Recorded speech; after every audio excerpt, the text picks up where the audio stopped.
for council business?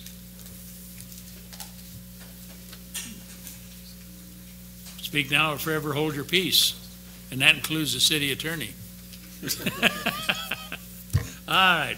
With that, then we are going to move on into our council business items, and we have a presentation this evening on long-term financial planning and budget closing. Are those two different items? The budget closing? No. Planning for a budget closing? Long-range financial planning, budget closing. Okay. The floor is yours, the table is yours. Please introduce yourselves for the record. Yes, sir. Mayor and Council, I'm Joe Hannon, your city manager. And Matt Zook, finance director. So tonight is a follow-up to a meeting that we had in August, and so most of it is an update, and we're just going to go through it. I apologize for giving you paper copies. I really don't like to make them electronic. And it's available to the press. But this evening, there's a few updates, and so you can look up on the board, but it's also in front of you. This update covers a few questions that were there from the past meetings, but I think that it's doing an update on a regular basis, and that means almost quarterly, is valuable, I think, to council and to staff anytime that we have a structural deficit. So in the policies, financial policies that you're going to see in December, we're going to formalize that. That I think that you deserve, as does the community, anytime that we're working in a deficit, regardless of how rosy or where the numbers are coming from out of reserves, that we need to be working steadily towards getting rid of the deficit. So this is also in that kind of feeling that we're talking about tonight. The first is the one we've been waiting, and particularly for Councilor Corey, and I did mention it, Councilor Bacon, is the WAC update. What this is we've made a formal request to the Washington County Consolidated Agency, that's our dispatch center, for what would it cost if they took over our 911 center.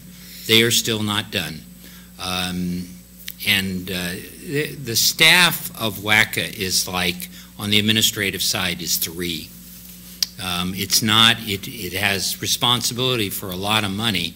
It has a finance director. I think there's a part-time analyst there, and the director. And so they know we need this information.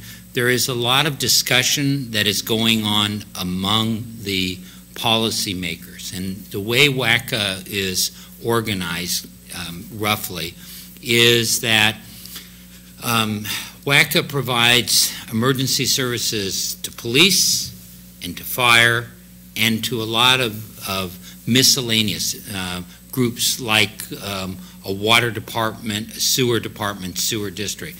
But the primary decision makers there, and it is by membership, which we are not, are the police chiefs, and then the largest single user is the fire, which is Chief Dyke, who represents all of TBF and R, including us. And there is a debate going on of not just the money, but of the pros and cons of adding any agency outside of Washington County. So I still don't have the numbers. As soon as I get them, we'll put it back. But so I'll keep you updated as that comes in. Most of the next things that we're going to tag team, but we've had some financial, and they've been plus, changes since the last time, and I'll have Matt cover those, with the exception of the next one, and that's the communication upgrade itself, which is built into this budget, as it is built into future budgets, has us, and we borrowed to make it happen, has us paying $3.1 million for a communication upgrade. That means radios, it means an antenna, and it means some software. We will make the first of 10 payments, and that becomes important as you look at financially money that we're getting from the outside of one-time sales, of how that's reflected in the budget. And Matt's prepared, he can talk a little bit about that tonight. But we'll make the first of 10 payments, and there's actually 2 payments in a year if it matters, but we'll make $372,000 payment this year, and the last payment is 2028. Sorry. 2 payments a year, but we make an annual payment? Well, I'm sorry. The total for this year is $372,000. It's paid twice a year. So annual is not the right word. 372 twice a year? No, once. I used the wrong word of annual. So the total, yes, 372 cut in half over all of the time between now and 2028. And that's us paying WACA, that is, and they're a long way now at getting their equipment and everything, actually starting to make installation system-wide. And then for us, we have an antenna that we're putting in that we're responsible for. The system is not paying this. So all of WACA is not paying it. This is one of our requirements of continued participation in WACA. The other agencies in Washington and Clackamas County, they all went out and they had bonds that their voters paid for. And so that's why the system everywhere except here is being paid for. And so we have a Planning Commission hearing on the antenna on the 11th, depending on the schedule with the Planning Commission. That could be postponed for one meeting, but we're on schedule with them. Mary, who's in the audience tonight, on behalf of the police department and the city, has been our primary contact with the mechanics of getting all of the upgrades to our system, and Matt's been the primary contact on the finance side. So, and at any time now, if there's any questions, we'll answer it. The next thing is... Then I have a question. Councilor McKinney. It appears that with this first payment, $372,000, how much a year are we paying in interest, Matt? I don't remember the actual dollar amount as it fluctuates, but the rate was favorable. It was, I believe it was just slightly over 3 for a portion of it, and high 2s for the majority of it. So the 372 is principal and interest. So as you do that math, you're going to see how much the interest portion is. Well, it appears that if the 3.1, it's not $57,000 a year, is it? I don't have it in front of me. I could bring that back or shoot that to you guys in an email, the specifics on the interest. I would like to know that, even if you emailed that to me or something like that. Sure. Because the interest to me, just kind of figuring out, quickly in my head, it appears to be rather substantial. You said in our interest, in our best interest, do you know what the rate is?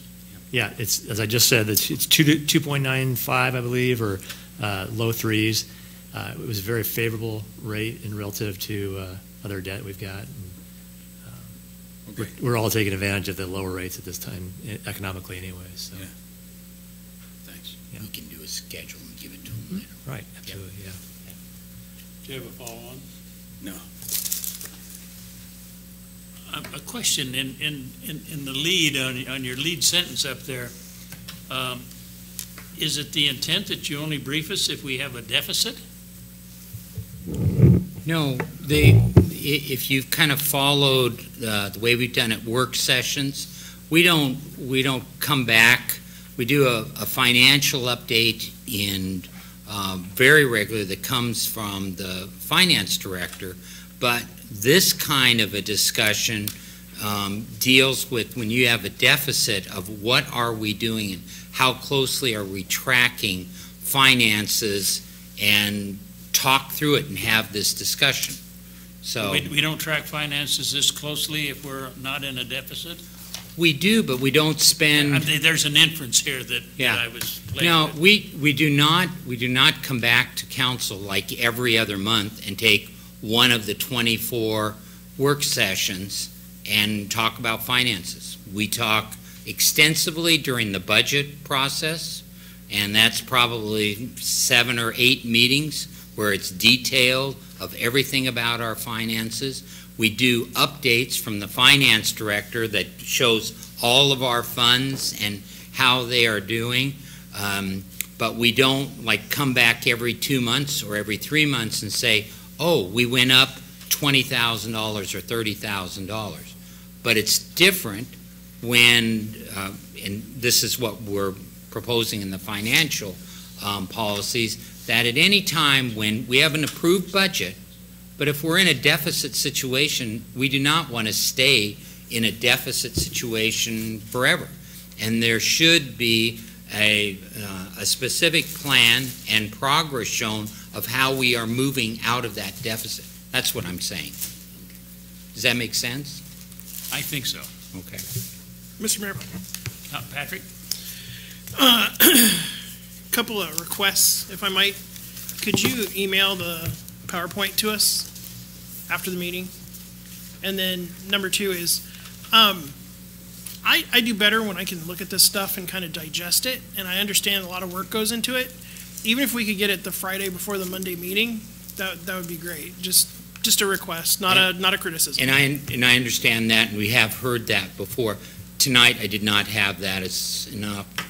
We didn't finish all this until really today, and a big part of it was trying to figure out, is WACA going to have the numbers? Because I know that plays a big part.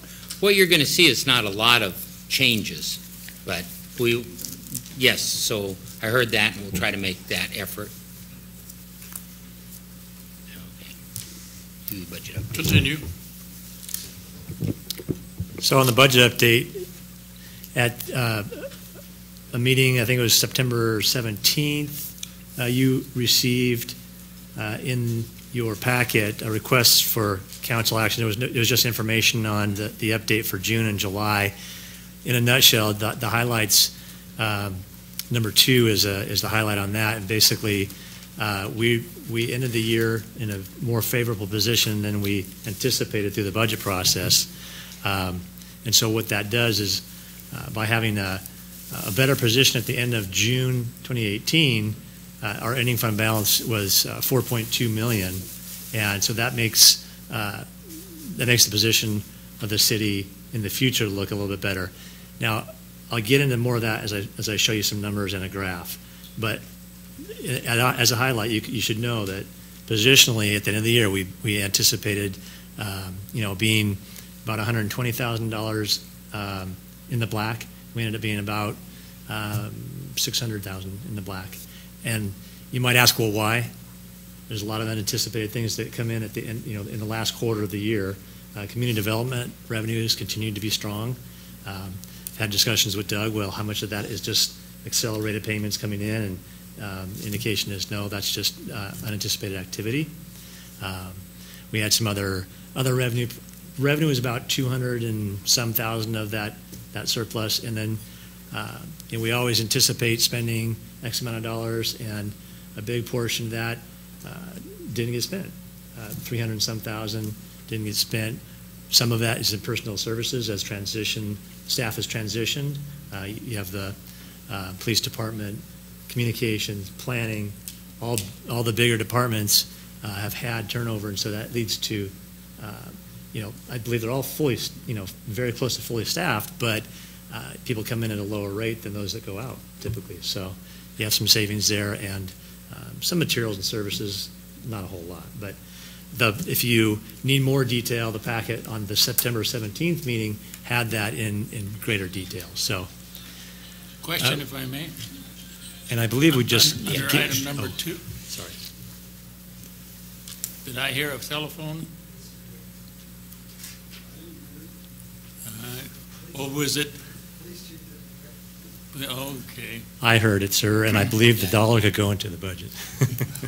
2018 revised estimate general fund, is this the estimated, or this is the actual ending fund balance? That's correct. And we had previously estimated we were going to be in, what, about 16%? It was, I don't remember the top, it was 3.6 million, so the percentage might have been about 18. Okay, so 20. so we are in a better position with the 218 ending fund balance. That's correct. Thank you.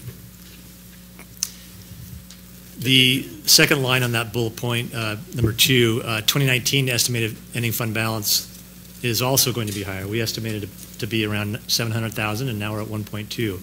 So again, that's just the ending fund balance as it moves forward. So I'm going to jump back up to budget update number 1. We've been talking with the Yamhill County tax assessor.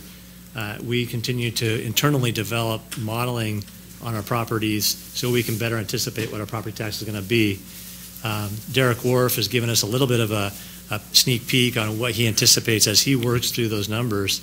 And the details in number 1 talk kind of what he's looking at. The latest assessment, we're talking about assessed value. We anticipate that there's many different categories. We generally talk about one number, but there's many different types of property. Residential property trended about 4.1% increase. We estimated overall that we would hit about a 4.3%. Looks like we're going to hit about 3.52. So he has not yet provided a final document. He does that in October, and we're working through the analysis of that and why that, why it is what it is. We also correct. That's right. Right. So we've provided a little bit more detail on some of the other categories. There's farm and forest assessments. We're sensitive to the fact that there's tax deferrals that exist, and as those properties develop, some of those deferrals will come off, and we could stand to get some additional revenue there. So that's just a high-level snapshot of the budget development. So on this next slide, you see a couple different categories. As we think through financial activity, we tend to think in one-time activity and ongoing activity. So here's a list of some of the things that we've come to know will come through hopefully in the next quarter, if not 6 months. Electric Lightwave is a franchise that telephone company that's been doing business in the city for quite a while through negotiations through the city attorney's office. We've learned that they have failed to pay their portion of the franchise fee. They came to us and wanted to do some business in the city. That was the flag that said, hey, and essentially they came forward and said, here's our financial information. We believe we owe you about $82,000. On an ongoing basis, we also anticipate to see additional revenue. Question, Councilman McKinney. How much in the rears were they? I believe this goes back to 2011 or 9. 9 or 11, 2009, 2011. And the total amount? 82,000, maybe a little bit more with interest. That's what we're seeing here. Right. Number 2 is the animal shelter. We are all aware of the sale that is being worked through at this point. We anticipate that the general fund will be able to benefit from that as well. We put 100,000 approximately on there. Part of the property is also. Is that 100,000 general fund, or is that the gross? No, that's general fund. That's general fund. Yeah, and I was just leading into that to say that there are other funds that have owned a piece of that land. Some of that land that the animal shelter sits on was already purchased by the general fund, and so they stand to gain from the sale of land. But you recall a portion of the land was added into the contract in the sale. So the other fund, the water fund, will stand to get some of that. Number 3 is the Butler property sale. We're working through the numbers. We don't have a particular financial proposal at this point, but we anticipate that'll be coming through and be a benefit to the general fund as well.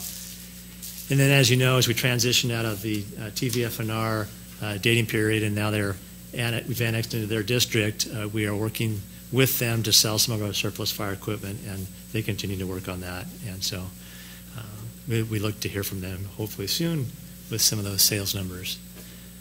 The second bullet point down, additional revenue ongoing.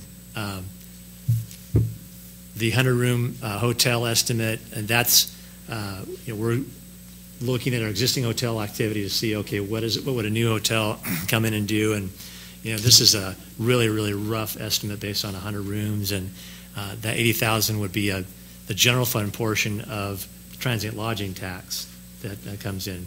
For every dollar that comes in, the general fund benefits about 65%. So electric light wave is connected with the conversation we just had. On an ongoing basis, we anticipate that they would be generating about 18,000 of revenue annually for the business that they do in the city. Okay, Councilor Johnson, Councilor McKinney, and the mayor. Did you include in these models the 3% as allowed by the charter amendment? So after we get past the portion of time that we promised we wouldn't raise the 3%? Could you, I believe I understand what you're saying. Are you talking about the property tax? Yeah, the property tax. Okay. We could, the amendment we put in the charter that says we can raise it by 3% per year starting in, 2020 or something? Yeah. Yeah. That increase is in the model, has been in the model. It's in the model. Yes. Okay, cool, thanks. Councilor McKinney? In terms of the hotel that you're talking about, is this the Hampton? Hampton Inn, and nothing to report on any further?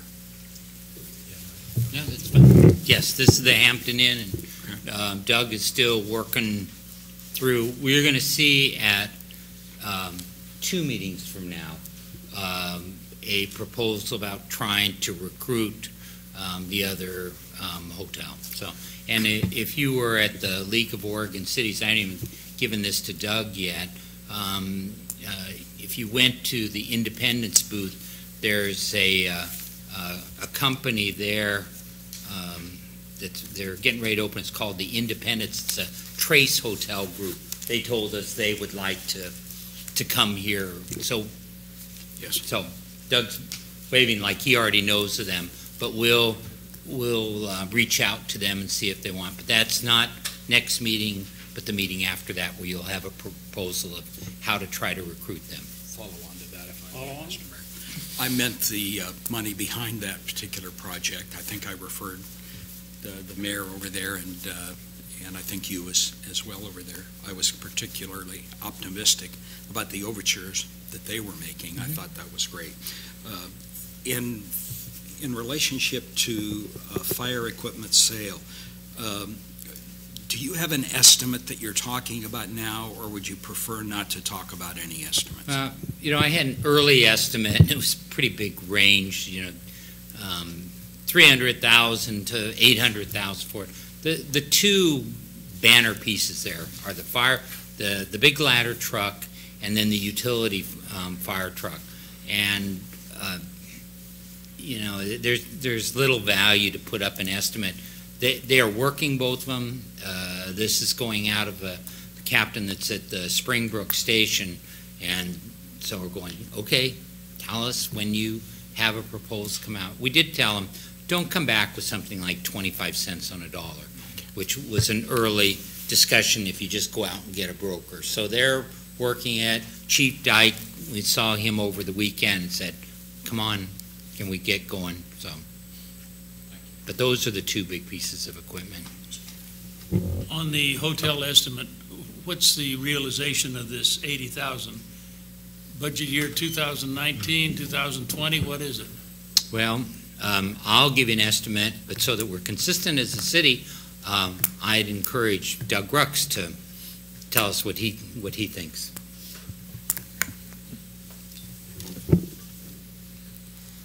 Likely, given construction, there might be a number you see starting in 2021. 2021? Yeah. Okay, thank you. But since we do an extended forecast on revenues and expenditures, you're seeing it now, and it will be put into our model. The last one is one so that if people throw stones, they can throw it at me. And this is, early on, we talked about trying to spread the pain, if you would, across different kinds of revenue sources.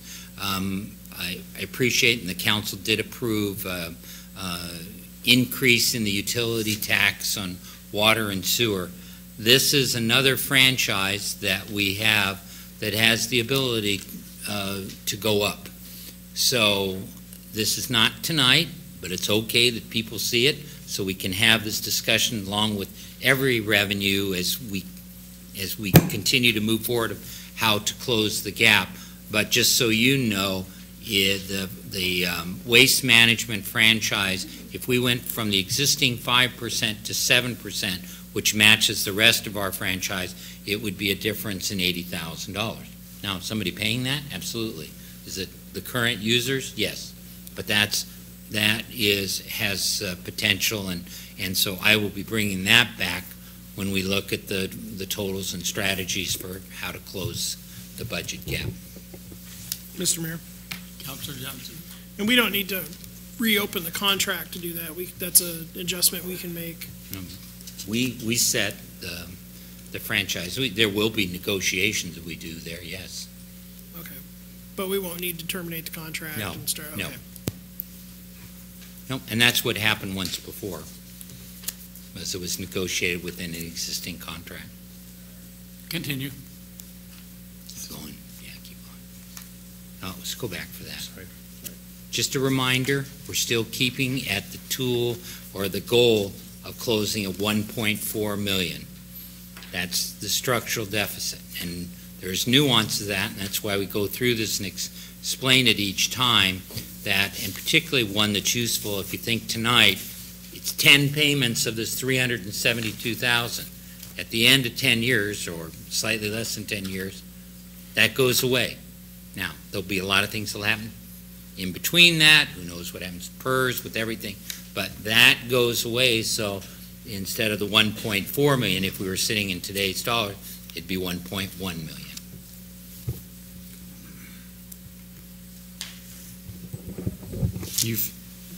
You've seen this model before. This is the general fund, and this is familiar to most of you. In particular, I'll point out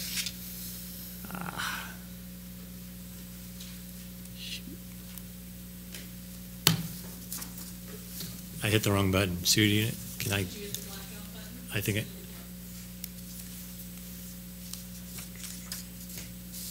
There we go. Thank you. In particular, the 17-18 column, we'll just start there, the actual column. You can see what we've already spoken about. You can see that in the blue line, the fourth line down, the annual surplus / shortfall, that's the 664,000 that we were in the black. And so the ending fund balance, you'll see below there is the 4.2. Press that one right there, the red. Okay, thank you. The 4.2 million, 4,228,000. And now to answer Councilor McKinney's question, I think you had a question about the fund balance. 29.19% is the fund balance that 4.2 represents, 4.2 million. In 18-19, so let me just explain, that higher fund balance goes to the top of the 18-19 column, and so what that means is we have more money essentially in the bank. That does not change the structural deficit that we have.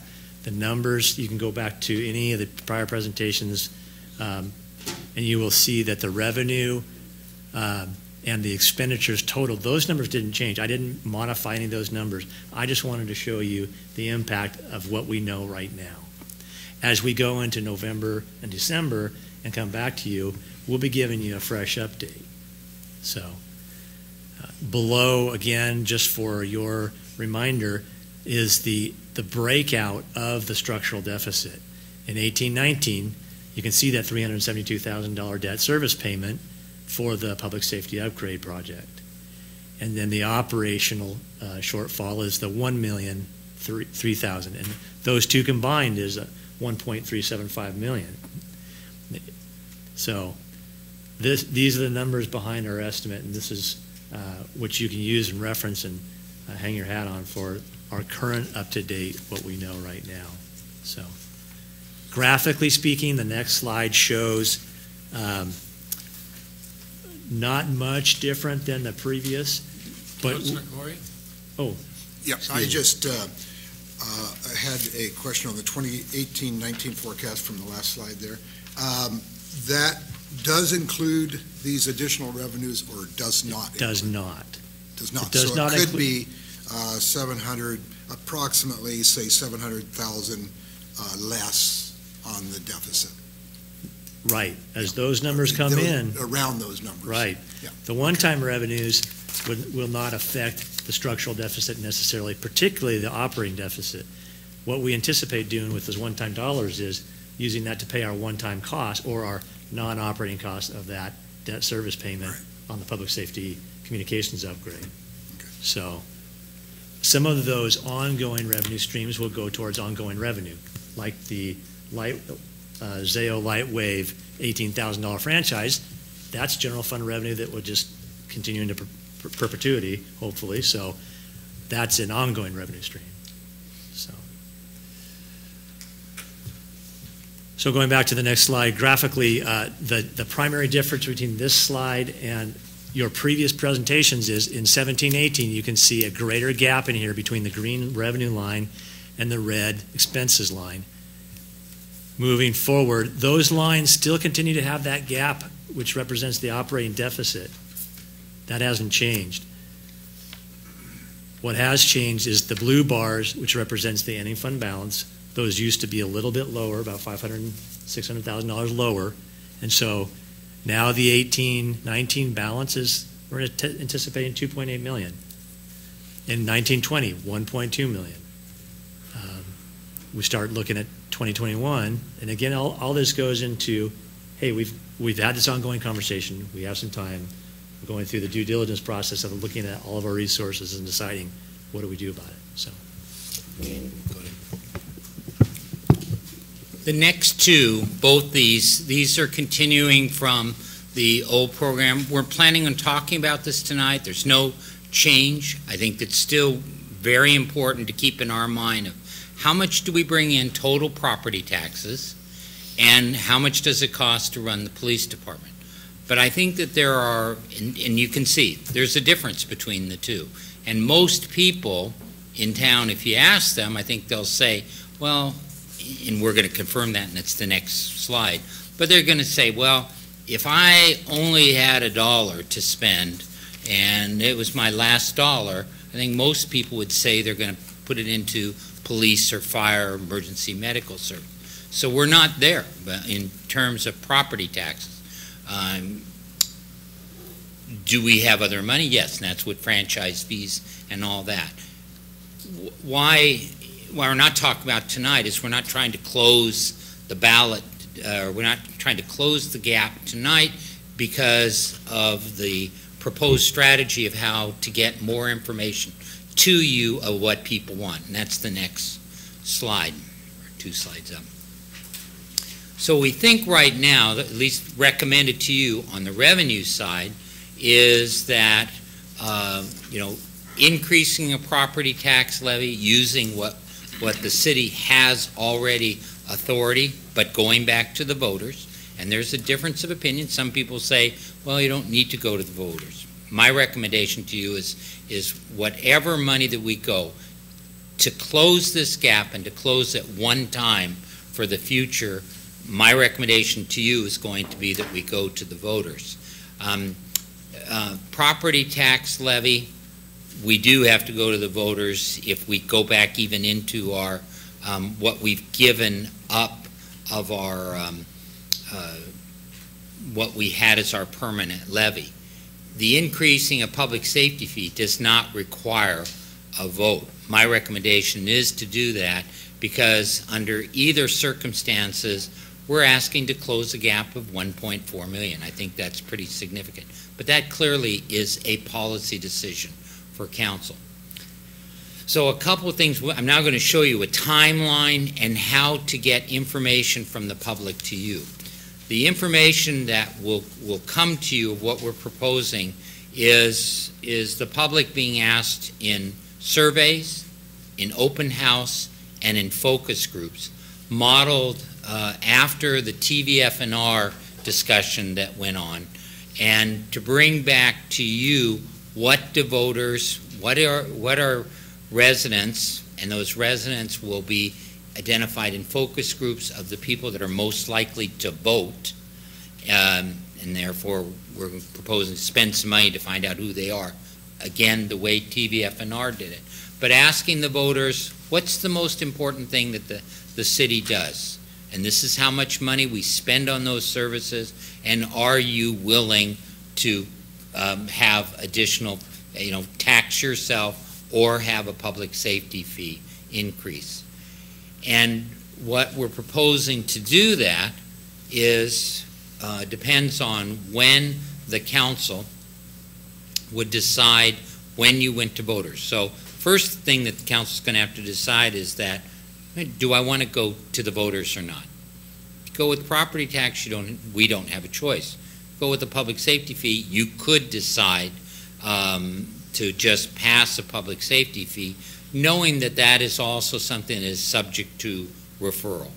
And so there'll be a decision and what I'm proposing to you of an election either in May of 2019 or in the fall of November 2019. Councilor McKinney. We always talk about police rather than public safety cost in this particular case here. I talk in terms of public safety because in public safety, what that means to me is police services and 911 portion. Since it's a combination of both, you have, we took care of police once before with Right. the public utility fee. Dispatch was not a concern there. It wasn't nearly the capital outlay that we're looking at for the next couple of years in the court. We always talk about either or. Couldn't it be a combination of both? Of course it could be. My recommendation is as we keep going along, is to look at one or the other. And the reason is, if we look around that people around us, and probably Tigard's the best example, is that sometimes what cities do, and I think this is what focus groups will tell you, as it did with TVFNR, is that sometimes cities, they'll go, we have problems over a number of areas. We may want to do, as we did, fix some roads, fix some sidewalks. We might want to purchase a park if it's a city like that, and we want to close the gap in the police department and add one more day to the library. And what we've seen from cities around us, that when they put a menu out like that and then come in and say either a public safety fee, or a property tax, that voters go, well, I like A and B, but I don't like C, and the total gets rejected. So that's why my recommendation to you, if it is borne out by focus groups and what voters say, is to pick one or the other. The other part is that there was money. So right now on our municipal service fee, we have one portion of that public safety fee goes to officers. The other part, in fact, does go for communications officer. So we have tackled, and I don't know all the history, and the chief and a lot of the other people are here to do that, but we are tackling both right now. I attended the focus groups. I would not be surprised if the focus groups looked different and sounded different than the TVFNR process. There's no way to tell how different they might be here, but we're faced with the problem of closing the gap. There are a number of us that, are saying, take care of this gap with a utility fee so that it's no longer an issue that goes to the voter. Or if it goes, and that's not because the voters can't be trusted or we're trying to pull a fast one on them or whatever, but we have to close the gap somehow because the bill has to be paid, all right?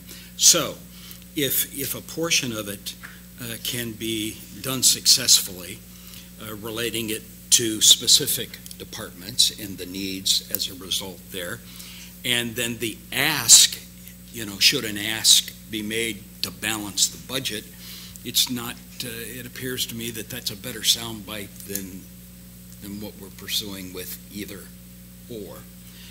Because, you know, how I look at this, you know, it's kind of on our watch that we let this thing happen. And I think we've got some mess to clean up here in terms of what we can do. So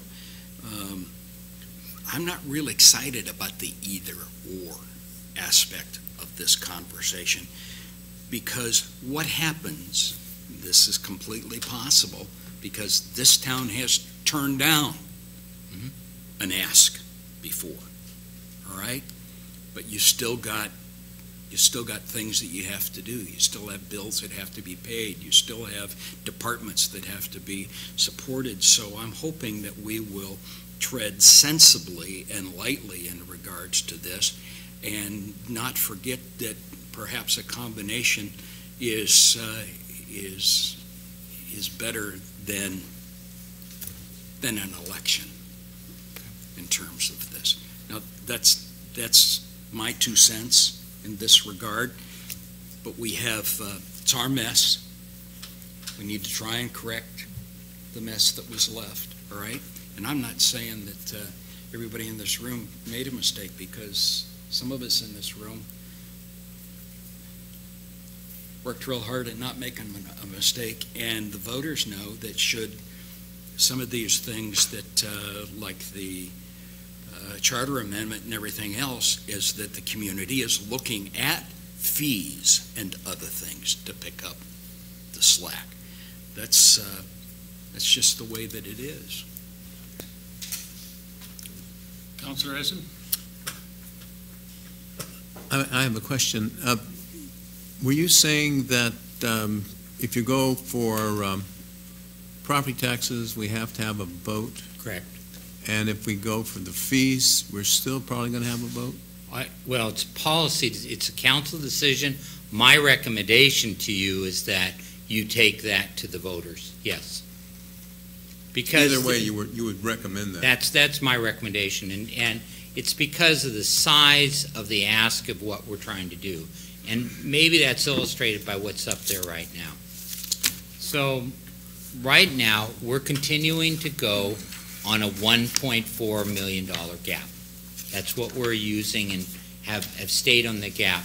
We appreciate when Councilor Johnson said, please don't change numbers.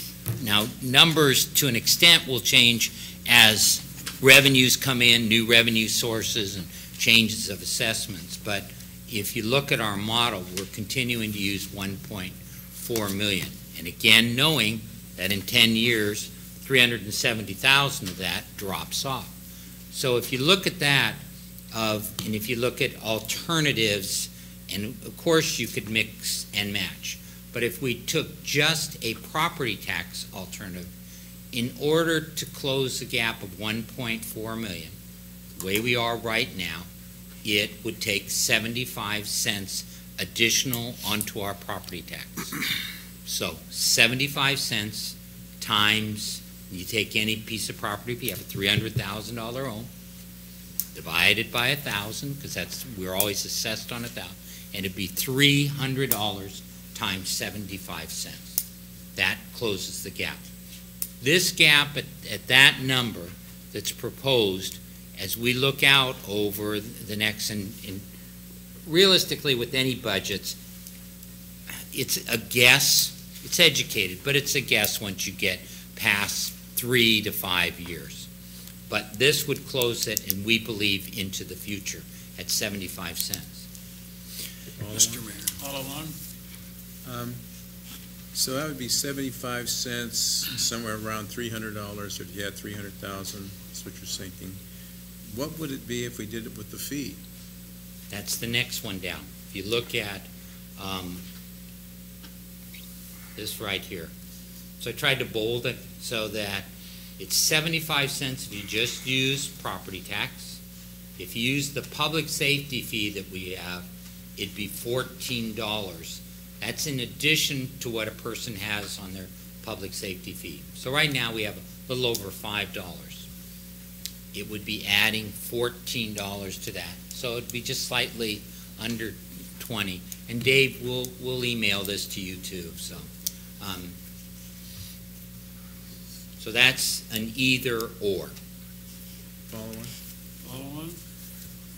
Well, it looks like it's either $14 that includes not just property owners that pay taxes, but the $14 would also include the nonprofits that would help pay for this fee too. I think they use the service. It would seem more equitable, and I'm not quite certain this would be, what you're suggesting breaks with the way we've been doing business, which is we don't go to a vote on fees. I mean, we could certainly spend a lot of time explaining that you can have your property tax go up $300 a year or go $14 a month, which is about half on $300,000. So it seems like a much better deal, and we wouldn't have to go for the vote, and we'd have the money. It's just a matter of, well, I think what you're saying is you want to get approval, which we've not done in the past, but I certainly would be in favor of looking at the fee. It's something we could do. Actually, it's something we could do before this council left office. And not only that, I think it would be a more equitably spread across the community. And in addition, we'd be assured, this council would be assured that into the future, our funds, our budget gap has been changed. And I think we brought it to this position. I hate to throw it on the next council to be the ones to clean up the mess, if there is a mess. But it seems to me that would make a lot of sense, and I think we could do a lot of education and maybe, but we could do that before the end of the year and your problem would be solved. So just putting that out for the rest of the council to consider, since this is a council, as I understand it, is a council decision. And the recommendation basically takes a lot of heat off the council because we're going to take the heat on this. But, you know, sometimes that's why you sit in these chairs, as we learned in the conference. You're the ones that know what's going on in the community. I don't want to present a big tax increase, property tax increase, when it could be a fee, approximately 1/2, and gets the entire community involved, not just the property owners, that they're not the only ones that use the services. So that's my position. Councilor Corey? Yeah, I just wanted to say, I think we're way ahead of ourselves on making a decision as a council or talking about what we should do. We still have the citizens to consider here with town hall meetings, focus groups, and surveys. And I want to hear from the citizens what they propose. Maybe they don't want anything, they want to cut services. No problem. I want to wait on that process. I don't want the council to be talking about this right now and make a decision even before we do all of that. Otherwise, there's no reason to have that if the council is going to make the decision. So I'm not going to say safety fee or raise taxes at this point because the folks haven't even given us any input yet. Mr. Mayor. When you're speaking of a vote, you're actually talking about a local option levy? Well, we're in a real unique situation.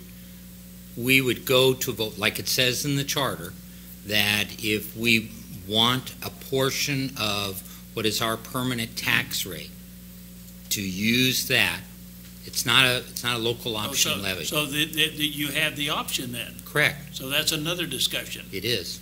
Whether you use a local option levy or you use the under levy. Correct. Thank you, that's what I needed. And in addition, while you say that, the other part that plays in that has to do with compression. That, you know, and that's why we have right now the analysis both for the current tax we have and then any potential of an urban renewal district of saying how would this play onto compression. What happens in compression is that when you, and Matt's probably the best to find this, but basically as you get up to that maximum that we have and there is an approved authority to go beyond that $15, that it compresses all of the taxing agencies. And then by law, there are different ones that are higher priority, which means that they get their taxing, and anyone that comes after that or that competes against that could be compressed and get lower. We haven't had that discussion yet. Councilor Johnson? We want to have other people speak. Councilor Johnson? Okay. As we move forward discussing urban renewal, if you could keep us apprised of the budget impacts that a district like that would have on our general fund, so we don't fix this and then put an urban renewal district on and then face another shortfall. The good, just so we can keep the good news, and Doug's can present that in detail when the urban renewal district comes up at your next meeting, because you have money into the budget. It's one of the reasons why we had cash carry forward this year. We thought we were going to do it last year, and we put some money in the budget. Council approved it. We didn't. Next meeting, he's going to come forward and say, now I want to spend the money to actually have a feasibility with urban renewal. One of the things that, and the good news, Doug has experience with that we have to do an entire financial feasibility. And that's where we get into discussions with our other taxing agencies, like the fire district, CPRD, and we've started those conversations saying, you know, we're coming to the council. They haven't approved it yet, but we put it in the budget, so we are coming, and then they look to us and say, well, about how much, or when are you going to do it? But we will keep them completely in the loop as we also talk to you next meeting. Councilor McKinney? I have three follow-ons. First of all, can we get a copy of this sheet right here? It's not included in anything that we have. It's in that packet that you have right now. It's not in my package. So I want to make sure that we all get it. Look right after the word alternatives.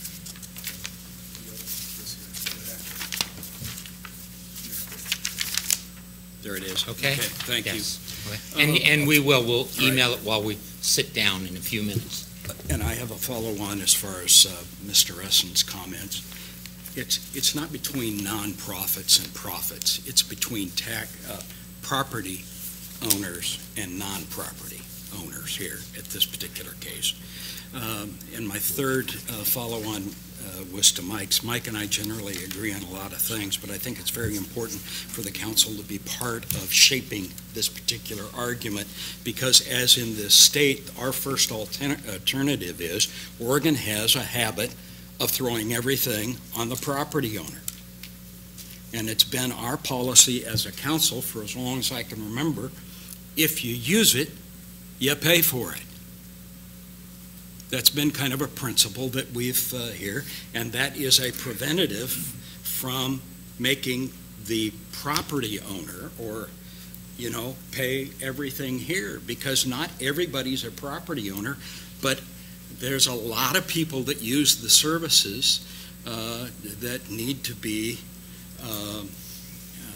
be contributing. The first model does not contribute to closing the gap. It only exacerbates the problem for the property owner, of which you have to go to an election. But I just wanted to point that out. We need to close the gap, but we don't need to perpetuate the problem. And I hope that we have lots of discussions about this, Mr. Crow. So, Mayor, the next one that's up there has two timelines, and we're in a transition between councils. We know that. We also know that I can't provide you with information coming from the public in a timely way for you to make a decision with this council if you want to get public input. The people that do that kind of work could not meet a timeline to do that. So what I've offered, or what I'm suggesting up here, is there's two alternative timelines. Like tonight, we've had the discussions about it and trying to hear some input and update numbers over 3 periods that are up there. And council can make, and there's, what this is showing you up there is, if you look up there where, let's see if it'll do it, up here, this,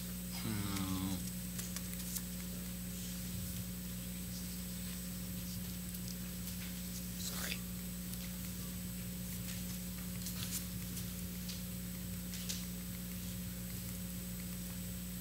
Okay, on this one, this council could decide on December 3rd what you wanted, what the next council would do.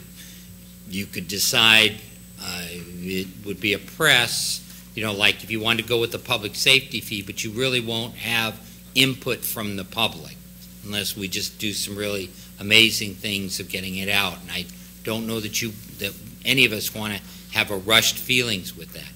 But on December 3rd, you could set for the next council of, do you want to go for an election? And there are advantages in going for general elections because of the amount that it takes to pass a property measure and because of the turnout. So you could decide in December to say, yeah, one alternative is a May election, and another option is the following fall in a November election. That really plays on the next council. Now, the next council, after they're sworn in, could look at this, and it's going to take time for the new council to get up to speed, even if they're doing all the homework they've done, even if they've been on a budget committee before. That council will have to come together and decide. They could do it as quickly as January 22nd or go to February. And if they did that looking at a May election, then what we would have is from February to May to do community focus groups, town halls, get that input, and then get it back to you, where that new council would have to decide what goes on the ballot, and they'd have to do that by March 2nd. So that's tough. One of the purposes of showing you tonight additional revenues, of looking at the ending fund balance, is that we, despite having a structural deficit, meaning we're spending more than we're bringing in, we are not in a panic mode. Our ending fund balance is far and above, well, far. It's at 23%, and a best practice is 16. We have time to take our budget and make up the gap, as long as we have a plan and show it, to do it on a slope like an airplane coming in slowly, as opposed to crash diving to close the gap. So you, as a council now, and the new one, has time to hear what the public says and to do it. Alternative 2 suggests an election in November. This council could decide it, that they want to do November, or another council could decide that they'd go to November. But in that situation, if it goes to November, you can just see we have more time to go out to the public, for that new council to do what you're doing tonight. Look at all the plus minus, become educated about it, ask for information, look at alternatives, see how the rest of the year plays out as the money comes in on those 3 additional sources. If money comes in from Butler, if money, and I'm done, if money comes the other place, that would be put in, and that only increases the time that we have to come with the decision. Mayor, that's all we had tonight, other than these are what we're looking at for the tools to the public of focus groups, surveys, open houses as opposed to town halls. That was just some suggestions. And we believe, and this is not in the current budget, that that could easily run about $30,000 to go to the public and ask them those kinds of questions. Do we have funds that we just got additional monies one time that goes into, could be part of a supplemental budget that we would anticipate coming in December to you? Yes. Would we be hard pressed for that? No. Clarification, if I may. Line 6 is the sum of 1 and 2, or is that in addition?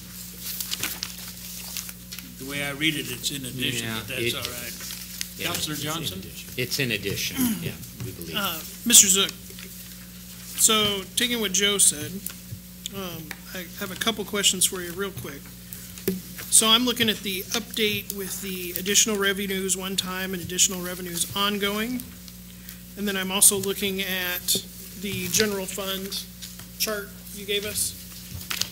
So my first question is if this, well, how long does it take? So let's say November 2019, next year, next November, a year from now, we pass a property tax increase. How long does that take to get onto the rolls and see an impact to the revenue chart? An election in November of 19 will be effective for the 2020, 2021 fiscal year. So it'd be July. Right. Okay. And then the fee would take place nearly immediately, is that correct? It would be determined by the council, yes. Determined by the council. Okay. Then the next question I had, if I might, Mr. Mayor. So, Joe or Matt, looking at the additional revenues, the animal shelter isn't cooked into this, right? Right. So if we were able to come up with $321,000, we could push a decision point out to 2020 Yes, potentially. yes. So, and we probably wouldn't have to come up with $300,000. We probably could come up with half of that if the vote went our way, right? Because it would be November, we'd be in between fiscal years. Yes, and this doesn't have, for example, I mean, that's being aggressive on there. That's looking at the hotel coming a year after that, so closer to when the property tax. It's another hotel we're trying to bring in. So just with what you have up there that's fairly solid, animal shelter and electric light wave, Right. we'd be halfway home Correct. to pushing it out to 2020. Correct.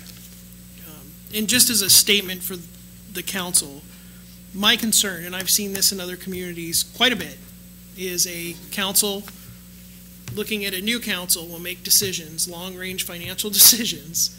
A new council comes in, it takes them a month or two to get on their feet, and then they do a complete 180 or repeal things and start things over. And I think when you're going out to talk to the public about revenues and shortfalls, the last thing you want is to say, here's our plan, and then a quarter later say, no, this is our plan.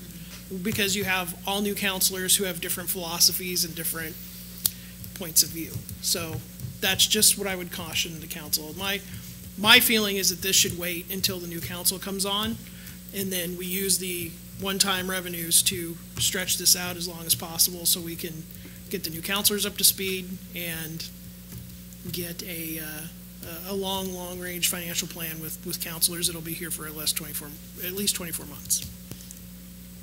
City Manager, Councilor McKinney. Just last one from the staff side.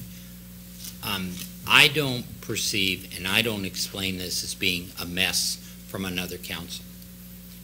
The good news of what this council has done, which you should take credit for and being pleased, is that you are the first council in a long time that has said, I want to look at something that's not 1 year at a time, 2 years at a time. You want a long-range plan.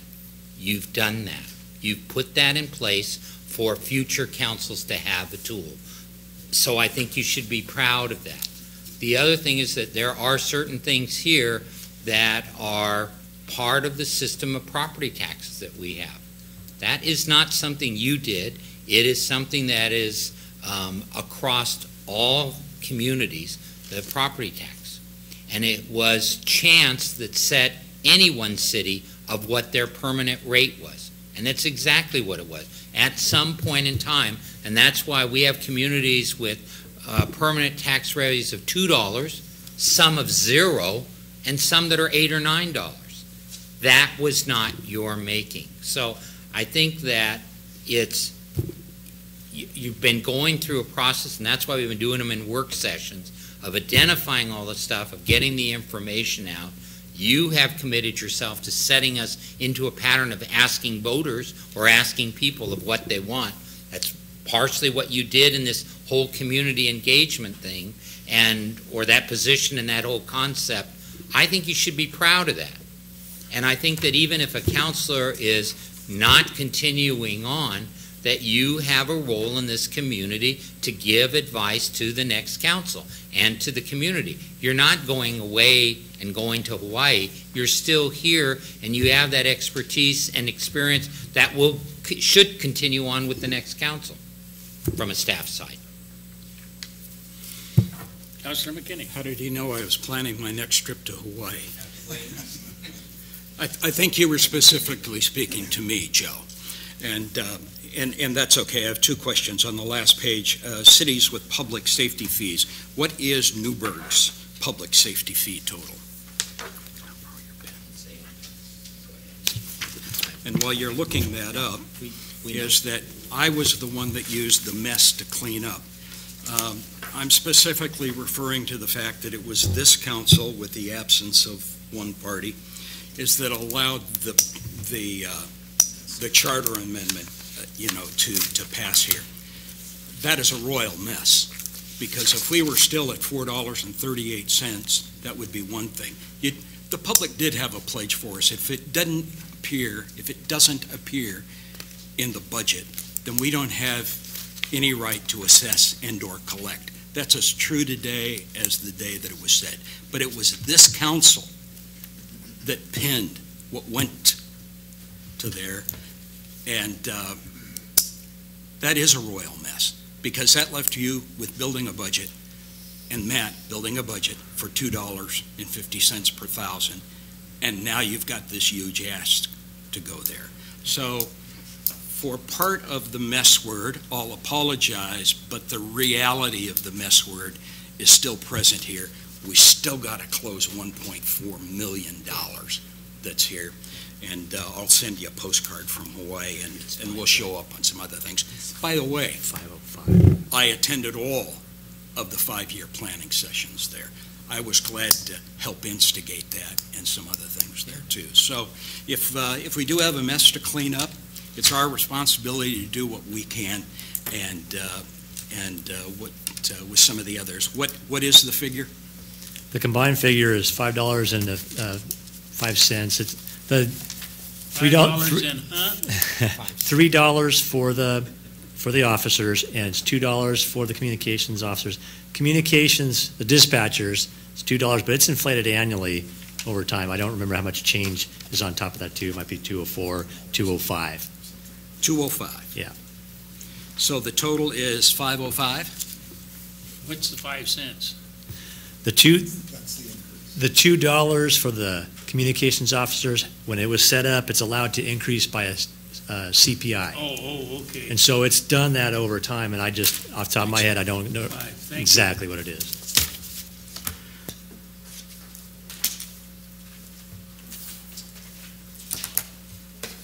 You have anything further? No, Mayor, other than we'll be back with the long-range plan, which can continue this conversation and further updates in December at work session. Anything further for staff on this discussion? Anything else for the council and work session at this time? Then we will be in recess, and we will reconvene at approximately 7:20.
Good evening, ladies and gentlemen. I'm going to call to order the Newberg City Council business session for October 1st, 2018.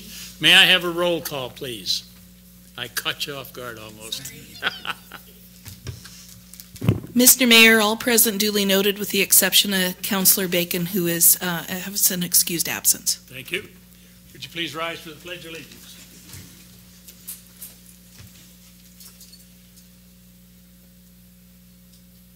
I pledge allegiance to the flag of the United States of America and to the republic for which it stands, one nation under God, indivisible, with liberty and justice for all.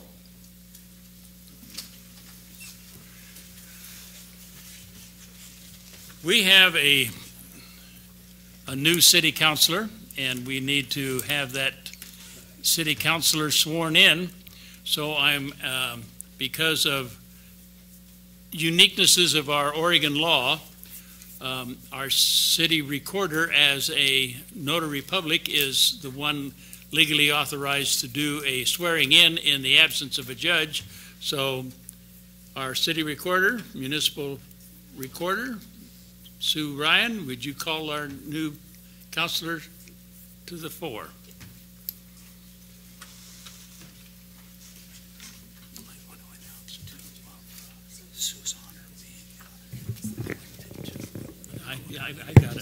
I got it.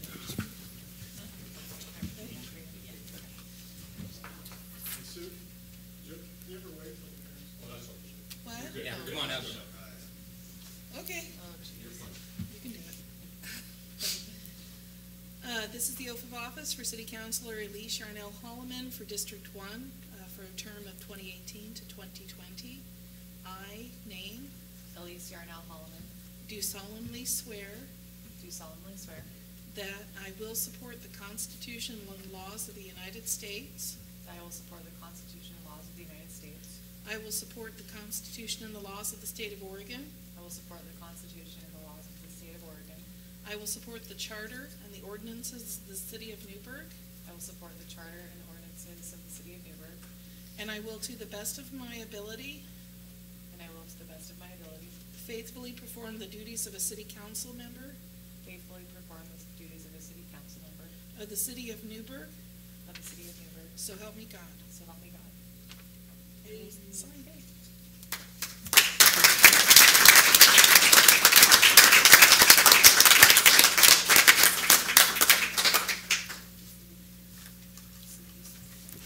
We'll be at ease while the documents are being signed.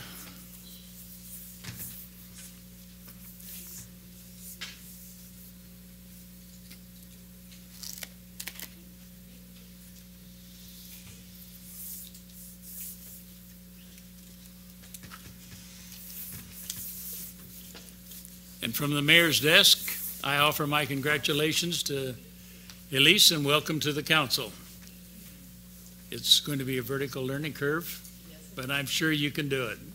Congratulations. And with that, we move to presentations. And the first presentation we have, I'm going to turn to the mic over to our city manager. So, Mayor, Council, and public, tonight, really exciting. Most of us have gone through town and seen just this fantastic addition to our landscape that just really, and you can see a picture of it up here on the wall, that a group from Fox, and we have them here tonight, partnering with a couple of different groups, have just brightened up the downtown with a new mural. And Mayor, if I could, I'd like to bring up Professor Luke Zimmerman from George Fox, again, one of our partners from the art department, and he's brought a number of the people that are responsible for painting and design and helping fund the mural tonight. So if we could ask him to come up along with the rest of the people on the mural. Where would you like us? Right there. All right. Start with the mic there. Take the Silver button on the right, if you would turn it on and introduce yourselves, please. All right, my name is Luke Zimmerman, and this is the crew. I'll let them introduce themselves. I'm Sierra. I'm Ben. I'm Jared. And I'm Annabelle. And they all have last names, which I'm sure they'll share with you later if you want to hear them. I'll give you the really quick overview of the project, and there's a few people that were essential to this process that aren't here tonight. Specifically, Jeff Gilmore, who's connected to the Noon Rotary Club. He was the one who, along with myself, kind of initiated the project. And he was instrumental in helping us find the location to do this first project. And as well as raising some of the money for the students. The plan was to give students an opportunity to both practice their skills as well as do some service in the community. And there's a lot of people in the department, students especially, who really care about art serving the community. Art often falls into the ballpark of the kind of the lone artist fighting the monumental battle isolated in their studio for their own ego. And there is a significant tradition specifically around muraling, of doing work that supports a community, embodies the values of a community, and tries to do something that adds to the kind of collective betterment of a community. And that was the intent with this project. Hopefully it is the first of its kind. We're planning on doing another one here in Newberg and potentially more in the county this next spring. And with that, I could say a lot of things, but I'd rather answer questions if there's, or I could spin a yarn. Have you been contacting various businesses or owners of buildings that you've targeted that you'd like to have as your canvas? We had a lot of unsuccessful engagements the first time around. Unsuccessful. And to be very honest, there's a lot of bad murals in the world, and I think people were very concerned that one was going to end up on the side of their building. And since this thing has been done, we've actually been contacted by a number of businesses. Thank you. So yeah. You will revisit those earlier ones and add to your inventory. Very good. Yeah, I think this next spring, actually this fall is when we're going to begin that conversation. In another month or two, we'll pick a building. We'll have students apply for this process in the campus. So they'll go through in a process that will lead to a full internship through the Rotary, in which they're paid, and then they go through the standard process, which is kind of public art process here in Newberg, which is a lot of city meetings, proposals, and then, permitting. One last question. How inhibiting is our fall weather for what you... Well, we will paint in the spring because we know Oregon. And, yeah. I'm not opposed to painting a mural under umbrellas, but... What was it? Oh, right, yeah. Oh, okay. Other questions? Councilor McKinney? I'm glad to see you here because in the past we've had different kinds of discussions about murals on buildings and others. Some of you might be aware of that. How daunting of task was it to get this mural through City Hall? It was, I think for us and for most everybody at City Hall, it was the first time everyone had been through the process. So there was a lot of uncertainty, and people who we'd originally contacted, just learning the ropes about what this process would be, by the time we got around to initiating the process, had either moved on or retired. And so we had a new group of people to engage. And so it was, the biggest issue was just that nobody quite knew what the process was supposed to be. And so that's where we burned a lot of energy. But everybody was very open to the idea and supportive. It was just a matter of getting everybody on the same page. So I think this next year, I'm expecting about half the amount of energy necessary to get this thing through, because we all know what we're expecting of each other. Well, congratulations on your project. I take it that the people parking in the new lease lot are much more encouraged by the time they see your mural and walk across the street and have their first class. So anyway, congratulations. So quick question before I go, before we go, is there any particular thing that you guys think you would love to see? What would you like murals to contribute to this community? The Sistine Chapel. Mr. Mayor. All right. We'll do a roundtable on that in just a moment. Sure. Councilor Johnson. Before I answer that question, I wanted to just really tip my hat. I saw on Facebook that someone had vandalized it, and so I was all, oh no. And then later that day, it was either later that day or the next day, I drove by expecting to see it all marred up, and you guys had already fixed it. And so I think that really speaks to your commitment to keeping this mural high quality, and also the fact that so many people came out against that and were upset by it. I just want to say thank you, because I think it really was something that brought our community together there for 24 to 48 hours, and thank you for that. And if I might jump on his question, if that's all right, Mr. Mayor. He asked it, you answered. I really like to see murals that harken back to some of the history of Newberg. And I love this style, so I don't know how you'd mix that, but just a thought, having some. Hire us and help us figure that problem out. Yeah, cool. that's. We'll work on that. Let's go around the table since we started. You have any ideas, Elise? I'm Elise. Hi. Thank you for all the work that you've done. I would say something along the lines of inclusivity and hope, and attracting maybe the generation of current adolescents that feel displaced or unengaged in current Newberg activities.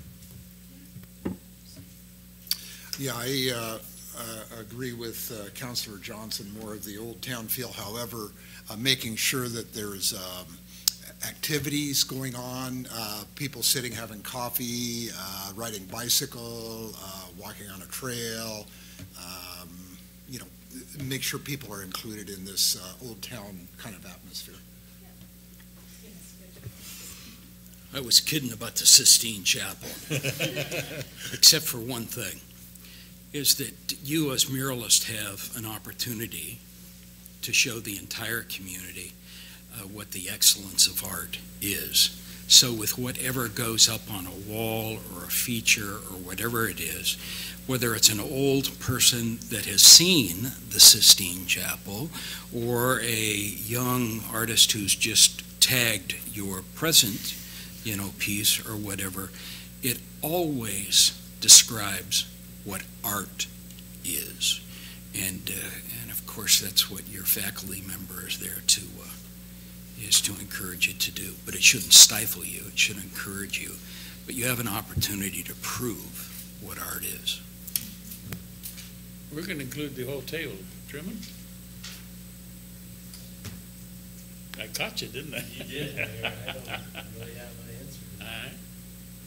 City Manager? Well, the bold statement that you have. There's a lot of interest in doing history, murals, all this Silverton and stuff that people see, but statements like this are wonderful.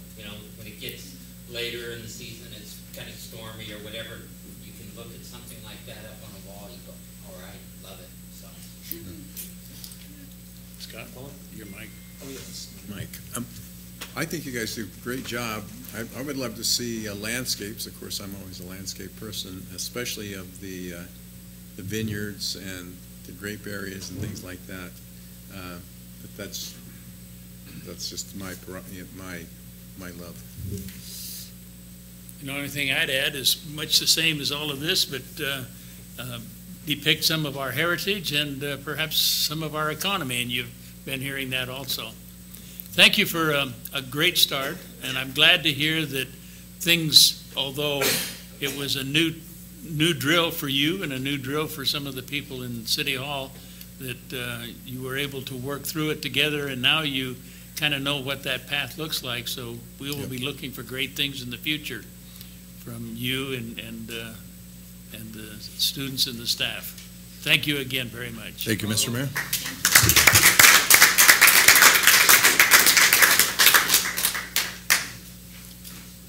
I have a short presentation, but it's not much of anything. Let's see, who's here? Well, I think our city recorder can accept this. At the League of Oregon Cities conference, the city was awarded a Silver Safety Award for the city of Newberg for the injury frequency of 0.58 for the fiscal year 17-18. That's 2017-18, when we have 163 full-time employees during that period of time. That's a silver award. One step down, just a small step, one step down from a gold. So I'm going to give this to our city recorder for the city. And while I'm talking about that city recorder, I think I have something else that needs to come to your attention. And I would like to share with you, there were a couple of us that had the opportunity to participate in this, but we have, congratulations are due to Sue Ryan, our city recorder, for being the recipient of the City Recorder of the Year Award from the Oregon Association of Municipal Recorders. Sue, congratulations. We appreciate all that you have done.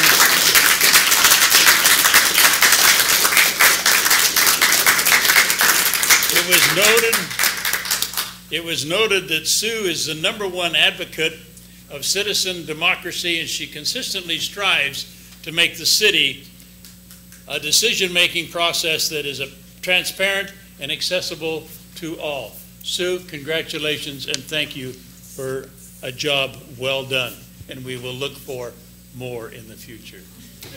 I want to thank everyone at the City of Newberg and also the volunteers on the council, because without you we couldn't have these meetings and function and make decisions. So I was slightly surprised. There were 7 nominees, including some rather large cities, but just a little on me. I've been a city recorder for almost 10 years. I worked as a deputy at Canby and Cascade Locks before I came here 4 years ago. And Joe will tell you, I am the #1 advocate of, I believe democracy belongs to the people, and it should be an open and transparent process so citizens can engage with their governments. Thank you. Thank you. We will now move to the city manager's report, please. So, Mayor and Council and public, a lot been going on in the last 2 weeks.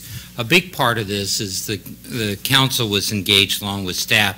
We attended the League of Oregon Cities Conference, and this was a particularly useful conference for us, and there were a lot of things that happened that will play out for some benefits for the city. Ended up networking, have face-to-face conversations with Director of Oregon Parks and Recreation. And while we don't do parks, that's CPRD's function, what we did do is that the director is committed to try to help us with the feasibility of converting the Shampooey Bridge, that's the bridge that runs over the Willamette, to a pedestrian walkway. That's been a goal, and it kind of fit into the riverfront plan, but she's saying, hey, there's a couple of her staff that live in Newberg, so we're very pleased with that. Also had a face-to-face with the head of Oregon State Department of Veterans Affairs. Last 2 weeks has been very heavy on veterans activities, and 3 or 4 things. The first one with the head, and she's the new director of, I don't know if Nick's here too, but there's some other vets, but with the director, she's committed to help us with a couple of things. One is that we've had the challenge of getting at least 5 of the people that are at the Newberg Mobile Home Park get benefits that they're entitled to as veterans, and particularly Section 8 housing for homeless vets. She says, I get it, and she will help us with that. And then the other thing, that is mine, Mayor, that just went off, so I owe $1. Sorry. That's going to cost you $2. I know, and $2. And the other thing is that she said, one of the things we'd like to do is we have 1,100 vets in the Newberg area, and what we want to do is get a hold of each of them, have a job fair, if you want to say, and it's really a qualification fair in this building. So we're going to, the head of ODVA said she would work on getting that list. We also met with Representative Bonamici's staff and asked her for the same federal list. So we will get the veterans in here. We'll have one-on-one meetings with them. And that is played into another thing that's going on of this coming week. The veteran officer for Yamhill County, his name is Jerry Wilson, has agreed to meet with us and the owner of the Newberg mobile home. So he is going to sit with each one of those 5 and any others that we can find and say, as a veteran, here are the things that you're entitled to, and get them entitled, particularly for the Section 8 housing, but it can be other things, like some of them don't know, unfortunately, like they're qualified for VA benefits for a home. So they might transition as a first home buyer from a mobile home into another. So that has now been scheduled. And you saw the Petersons were here before. Lori Peterson is just all over this and helping, and she's going to each of the people. So that is also scheduled. We also had another face-to-face with Bonamici's staff, Representative Bonamici, to discuss West Rock and Veterans Affairs. About, a week ago, Representative Bonamici had an open house, 100-plus people. Again and again, it was veterans-type issues. She said, just show us ways that she can help. And she has a vet rep on her staff. We're working with them, getting the list and trying to help out.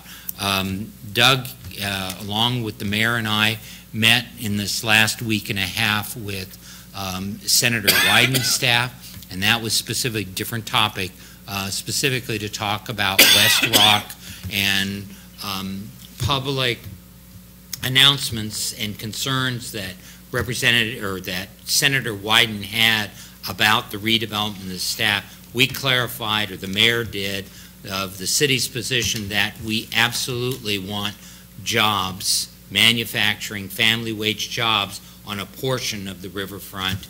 And we also said that we asked Senator Wyden's acceptance that the people of Newberg would like to say what is our vision for that riverfront property.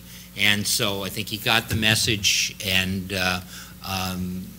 Doug, on behalf of the city, has got a letter out to that, and also to deal with similar issues with Representative Blumenauer. At the League conference, also with Councilor Johnson and a few others attended, we attended urban renewal. So urban renewal district, it's in our future, it's on our, or at least the discussion of it. It's in our budget for some feasibility funding to do it. It'll be back on next meeting's topic, but we had an opportunity to meet and talk about best practices and what other communities have used urban renewal funds for. And then finally in the conference was the last day was a series of sessions on homelessness. So that's both of how police can interact with the community, social service agencies, and then just help identify who are the homeless in our community. So that was a good session there. Another big on the veterans side is that the VA has agreed to a meeting, and this is the precursor to our formal proposal to establish a VA clinic here. It's a VA clinic that would go, it's likely, in an existing medical provider in town. It's not to build a new building, but use some of the capacity that we have at one or maybe more than one of our providers. They've agreed to that, and so this coming week we'll meet with them to, and the range, the model we're using is the Newport Lincoln City model for the VA. So they are VA contract employees that would be in it, but they could be a 1 day a week, 3 day a week, or 5 day a week sessions for people, so that the vets do not have to drive to Westland, to Salem, or go to the major VA hospital. So we're excited about that. We're moving with that. And then in one, if you will allow later in the meeting, Mayor, and I just have 2 items left, Kale KLYC has started a new program. We interviewed this week for the first time of just engaging city staff and elected officials and community members, including people like, well, Luke's gone now, he's here, but people like in the arts community to be interviewed as part of this new web radio presence. So we did that interview, and if the mayor would allow it, another thing that KLYC is doing is they're doing surveys of people, and just so happens they've already started even in advance of us, asking people in town, what would you do with the budget for the city? So if you allow that, maybe under council business, he would love to present. If not, we can do it a future one. And then the final one, Mayor, is part of the report, and this report's been emailed to you and to the press, and we have a new reporter for the graphics. Susan Brannon has left.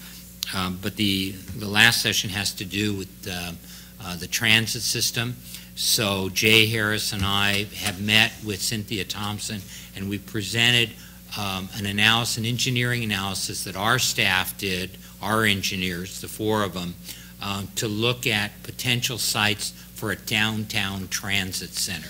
This will come back to the council in either a study session or work, but the idea is that in the master plan for transit in town, the county has identified a need for a downtown transit. We agree with that, in addition to some other things like, better signage, more shelters, maybe a restroom in the downtown area, and more importantly, new routes. They're agreeing to that.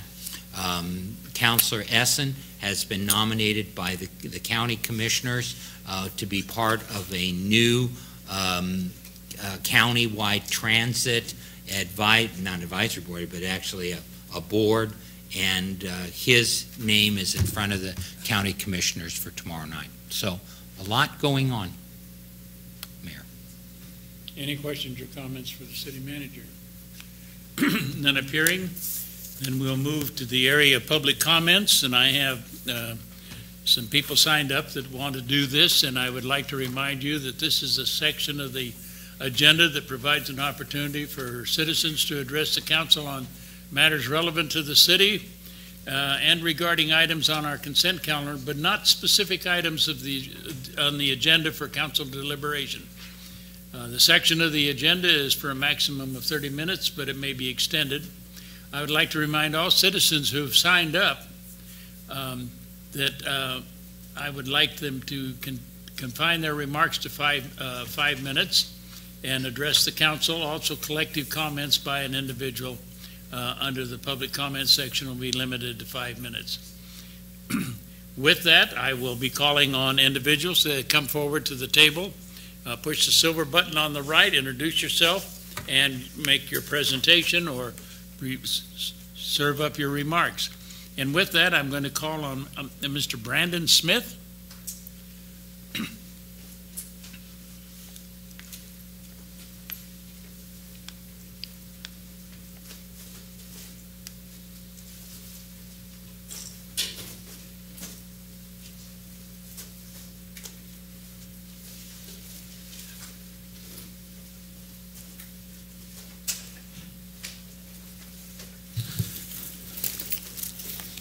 Good evening, Mayor. Good evening. City Council. My name is Brandon Smith. I live in Salem, Oregon. Thank you for your time tonight and your service to the community. I'm here tonight with a few of the members of the Willamette Valley Victory Riders, which is a local chapter of the Worldwide Victory Motorcycle Club. Our club hosts the Kaiser Irish Festival Motorcycle Poker Run for the last 2 years, with proceeds going to help children in the community, specifically those who are pulled out of bad situations by the police, fire, and other agencies. This year we partnered with a organization called the 4Kids Project, which stands for 4 Kids in Difficult Situations. The Project of 4 Kids Charity Foundation collects donations to assist and support the mental well-being and comfort for children during stressful transitions at police stations, shelters, children's services agencies, and foster care agencies. We brought a sample of the bags that we've purchased here. I'll let you take one home and play with it tonight, but you got to bring it back tomorrow. These go bags are filled with things that kids need, things to cuddle, things to hold on to, and know that someone cares. Items include a stuffed animal, coloring books and crayons, small toys, toiletries, books, handheld games, flashlights, etc. Hi. Poker Run proceeds were used to purchase these go bags and distribute to agencies around the valley. They can be kept in patrol vehicles and provided to children in their moment of need. This year, the net proceeds for our event totaled just under $2,000. We would like to thank our sponsors. These are all Salem businesses: Cycle Country, Wallery's Pizza, Hog Haven Leathers, Arcane Cellars, and Immortal Inc., who made this donation to the city of Newberg possible. Thank you for your time tonight, and I'd be happy to answer any questions. First of all, I would like to have you introduce those that are with you. Yes, we have Daniel, Dale, and I'm sorry, Lon, I knew that. And Nick. These are we have about 35 members total, but sometimes it's hard to get people out on the evening. So. I want to mention those two are Newberg residents. He is, and he's a former. Part of the So. reason we're up here, to the community that we live in, because we don't all live in Salem. I live in Shoals halfway. So we actually have gone to citizens all over the Willamette Valley, or I'm sorry, city councils all over the Willamette Valley, Salem, Kaiser, Silverton, Canby, McMinnville. Thank you. And this past year, our event actually, our poker run actually did go through Newberg this year. So. And these are for our police department? So the intent with the bags is to throw one in the trunk of a patrol car or fire truck, either way. Pardon? Did you? Sure. And then, yeah, so when they have a situation, and kind of the common thing we see is maybe a drug house and some kids are pulled out of there, that's kind of a scary thing to be in the back of the car and taken down to the police station or whatever agency it is. So this is just to help them out in that transition.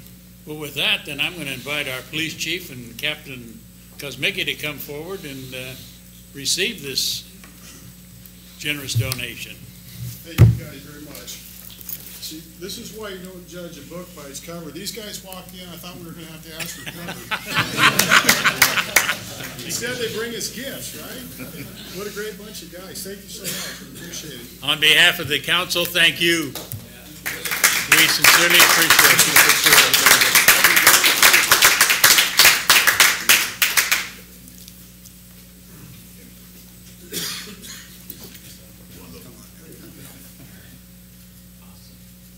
Thank you. Thank you. Oh, is that right? Tell you what, let's just grab those.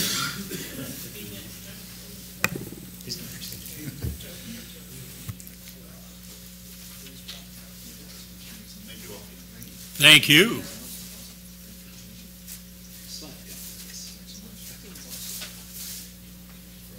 That's known as take your toys and go home, huh?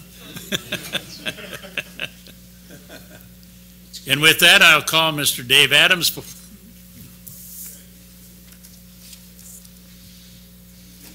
We'd already discussed this, City Manager. This is new information for you. Never mind. All right, there we go. Dave Adams, manager, KLYC Radio. We're altering the format a little bit on KLYC. We're putting more local news and information up. We have a local talk show that, in fact, a few people in the room have been on the show. We've had Elise Solomon on the show, and also by telephone, your city manager, Joe Hannon. Rick Rogers will be on the show tomorrow. It's 8 to 9 a.m. We really want to talk about local issues affecting all residents of Yamhill County, and obviously Newberg is part of Yamhill County. So we want to cover the issues and talk about them on the air with our listeners. To that end, we'll be doing a lot of surveys and what people think about everything from homelessness to car camping, which is an issue in McMinnville. McMinnville also is having some issues with the fire department, very similar to what you've had with TVFNR with staffing levels. But one of the surveys we're running right now is the city budget, the $1.4 million deficit. And we've been running a survey for about 2 days now. We're getting some interesting comments, and we'll be giving those to the city and be running this and pushing it hard on the air and on the show for the next month. and just giving you that information. And as we do other surveys, we'll do likewise. Are you interested in some of what we're seeing so far? Well, certainly. Okay. There's only been 46 responses so far. 8 of the 46 say raise property taxes. 10 of the respondents, 46 respondents, 10 of those saying increase public safety fee. 4 people say a combination of those two. And 25 or 54% are saying choose another option. And we gave them an option to be a little bit more elaborate on their response. And what they're saying is that the city needs to be fiscally responsible and look possibly at reducing employees as just some of the responses. And there's quite a few here. I won't read them all, but we'll continue to run the survey and give you the responses and the results. And you can add that to your input, public input. Okay. And then we're also looking for opportunities for, city staff and people that are involved in anything and everything Newberg and Yamhill County to be on the radio and on the show. Thank you. Do you do those interviews here, or are those done in McMinnville? We're actually doing them in McMinnville, but at some point in the future, we've already talked to some folks about having a studio here in Newberg.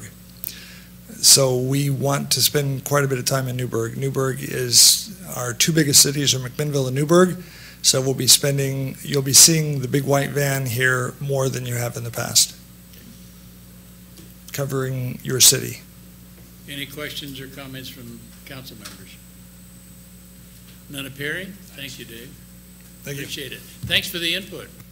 And you'll be forwarding that information to the city manager, correctly? Thank you.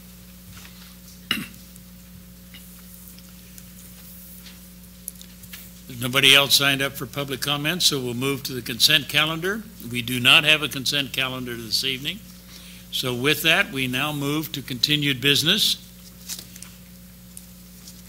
And we have continued business as we set over to tonight, Resolution 2018-3500.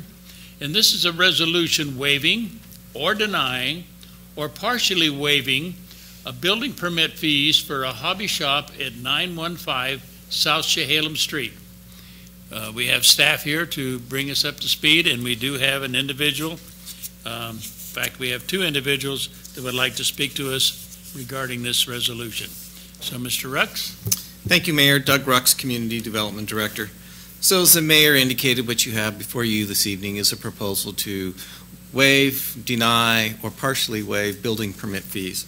So Mr. Roberts approached the city, as indicated in the report, back on August 16th, had a conversation with him at the counter, informed him that city staff, the director and or the building official, do not have the authority per the municipal code to waive fees, such a request would have to be brought forward to the city council for consideration. Mr. Roberts took the initiative and actually wrote out his narrative and rationale for the waiver at the counter and went ahead and submitted that. So in the code, it talks about for waivers, it has to go to the council. I also included the other provisions of when the building official can refund fees. All of those other situations do not apply to this particular request, but I did want to give you just one line out of the municipal code. I want to make sure you had the context of all of the information that was there. The fiscal impact upon this is noted on the second page of your RCA. So Mr. Roberts did pay the $318.34 for the plan review fee. And as noticed on the previous page, once we start the plan review, submitting it in is one thing, but once we actually have our plans examiner start doing the work and so forth, then it's a different process to go through. But there are other fees that are associated with doing a hobby shop. And so as we noted, $692.96 for the building fees. The subset of that are the community development fee of $299.71, a technology fee of $18.73, and a structural permit fee of $374.52. There is a state surcharge fee. So this is through the State Building Codes Division. So there is a charge that comes on top of issuance of all building permits. That portion of the fees get transferred over to the state. So that is not a refundable or waivable component of the particular request.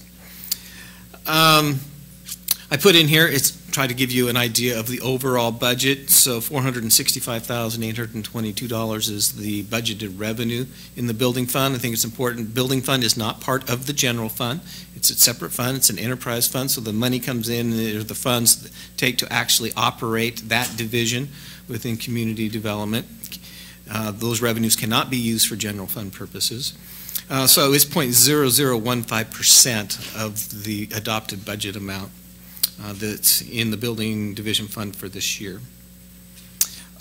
You may have a question about when was the last time the City Council considered a waiving of a building fee. Well, in my almost 4 years, this is the first. Looking back at records, there was one that the City Council approved for the Chehalem Cultural Center for planning fees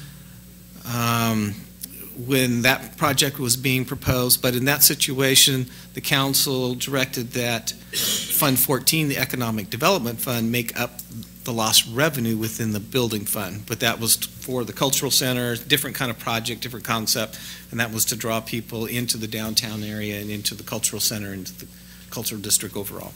That's all I have. Thank you. Questions from staff? Councilor McKinney, or from the council? Councilor McKinney? At least two things. Are there any code restrictions at 915 South Chehalem? That's the first question. Do you mean code enforcement issues? No, or code restriction? A business.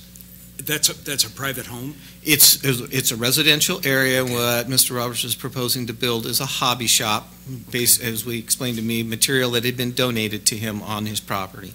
Okay. So there's no zoning concerns that we have? No, it'd be just like, it'd be like a garage. We looked at it and classified it as it's a garage. And if he does hobby shop and woodworking inside of it, that's okay. So it's not a business retail location? No. Or any of those things? And the second question then would be immaterial. Thank you. Other questions for staff at this time? None appearing. Let us have these individuals, and I'm going to ask both if they would confine their remarks to a 5-minute period, and I'm going to call on Mr. Kent Roberts if he would come forward and share his comments with us on this request for waiving fees. Push the silver button on the right and introduce yourself. There you go. Good evening. I'm Kent Roberts. Thank you. I am a veteran, and I notice you want to help veterans. Here's your chance. I have a disability of 60%. I was in Vietnam. I have Purple Heart. And I just want a place to fix my own car and other cars. Sometimes I help other people for nothing. I used to have a shop in McMinnville. I wasn't very profitable because I was always helping someone, but that's beside the point. I had some people lined up to help me put it up, and then I ran into these huge fees. I put $200 on my credit card and paid that $300 and change. My income is $1,600. My mortgage is $1,100. I just don't have this extra money. This is going to kill a project if I have to pay these fees. It's going to be a very professional-looking building. I've built a lot of things. I build nice things. I'm not sure exactly what else to say. I will ask one question. Is this a remodel of an existing garage? No. It's putting up a garage. Correct. Right. It would be a hobby shop, and thank Correct. you. Thank you. I appreciate it. Any other questions for There is Mr. an Roberts at this existing time? garage there I'm going to tear down. Say again? There's an existing small garage that's falling down that I'm going to tear down. It'll be a real improvement to the property. If I can get my helpers back. They said they'd donate some time. I see no other questions, so I'm going to say thank you, and we'll call on the next person. Mr. Rick Rogers?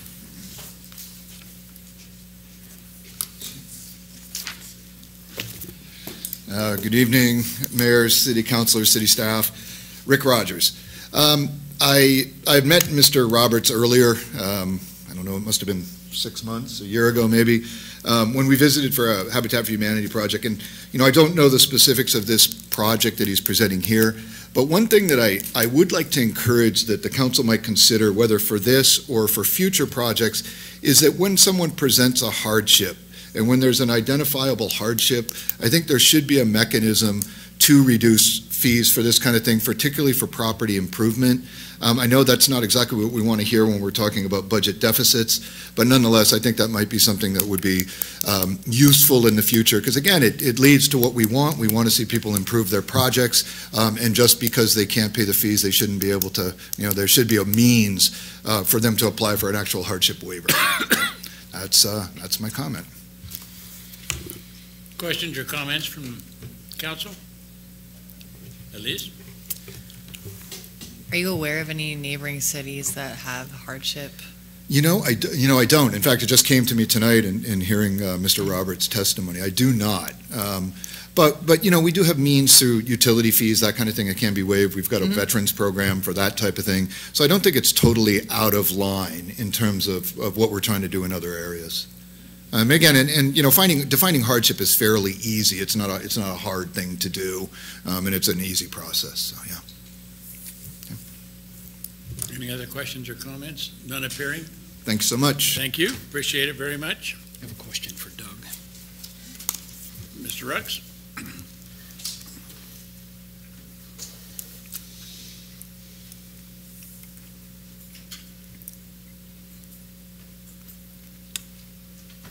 Councilor McKinney has a question. As you've stated, this is few and far between in terms of requests like this. Is there a process for neighbors and other things like that to think about this? Now, Mr. Roberts described it as a hobby shop, but talked about auto repair, that type of thing. What advice can you give us about neighbors and/or kinds of business that can be on a property?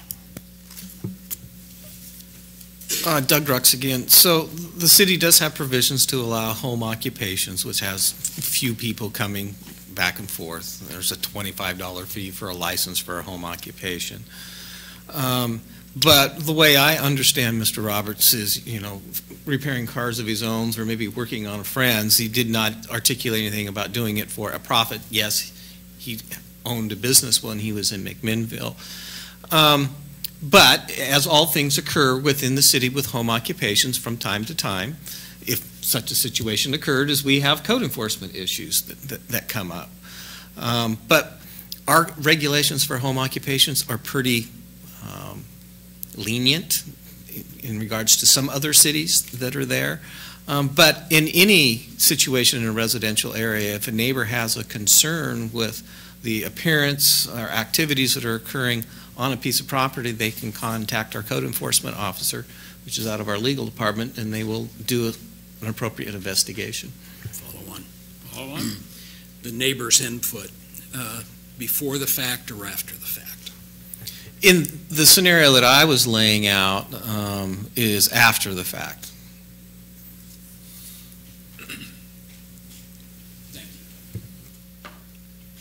Any other questions or comments at this time for Doug? Yes, Councilor Holman. So is the concern if we were to waive the fees that we'd be setting a precedent for others to come forward to do so? Each request would be dealt with on a case-by-case basis. I can say, you know, like I said, in almost 4 years, this is the first one. You're going to get another one. So all of a sudden, we had a wave of 2 that's coming for you in October. They are rare.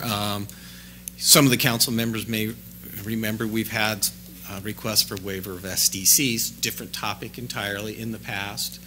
Council considered that and made its appropriate decision. We have a system in place, as Mr. Rogers was talking about, for deferring payment of your SDCs, and you can make installment payments.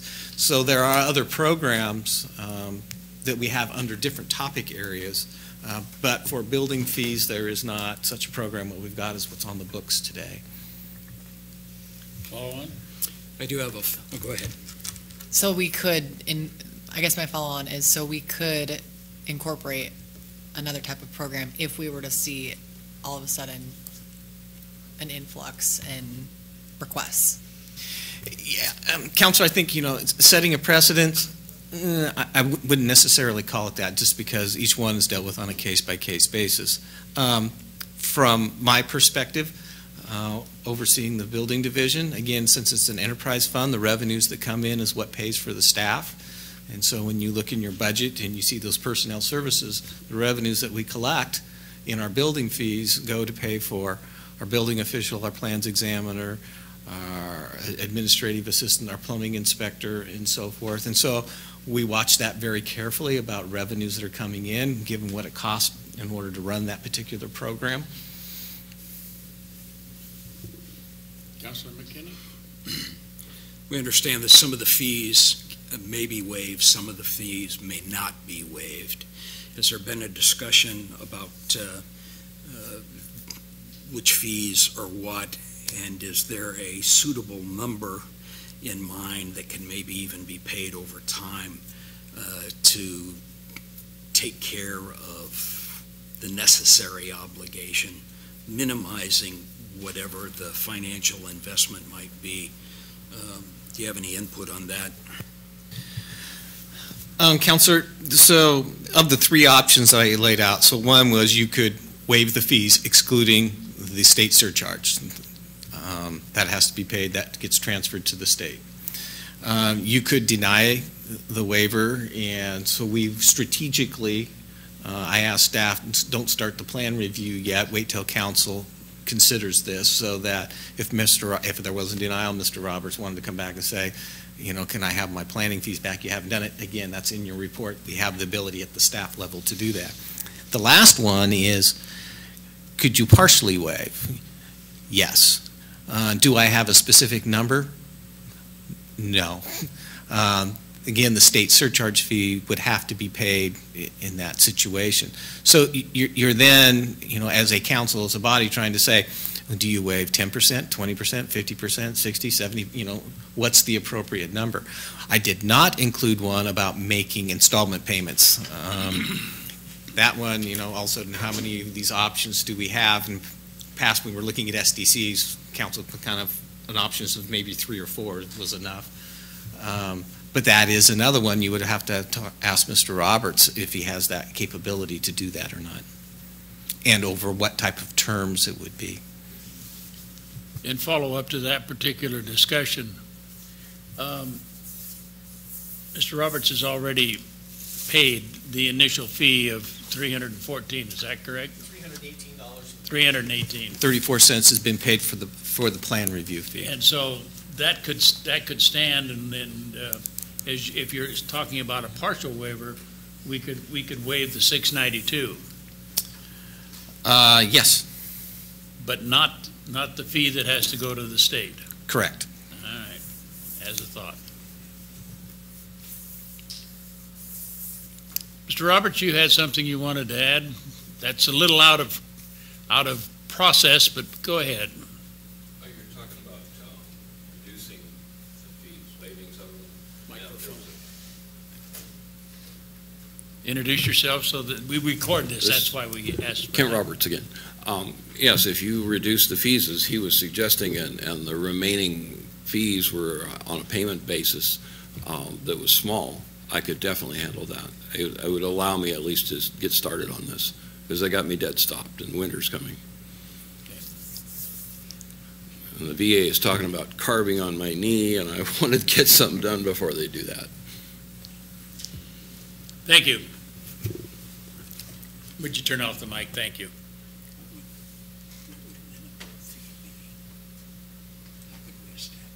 I don't think we even want to consider it because of the bookkeeping.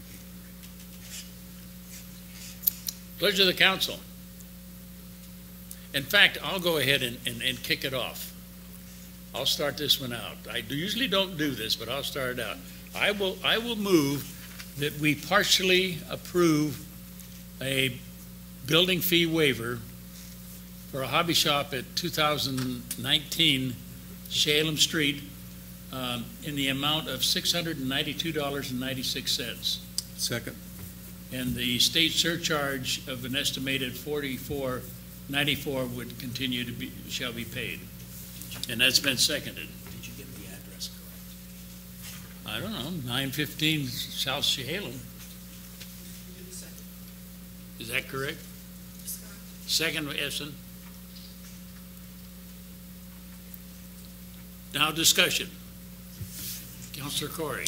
Yeah, I agree, and I was going to make the same motion, basically. Well, shame on me. The only concern that I would have on this whole thing is making sure, that I know we brought up the neighbor situation, and if it's a car repair business, that there's not a lot of broke down, inoperable vehicles sitting around on the street and the driveway and that kind of thing. But I guess we can deal with that later with code enforcement if that should happen. But I will vote yes on the motion.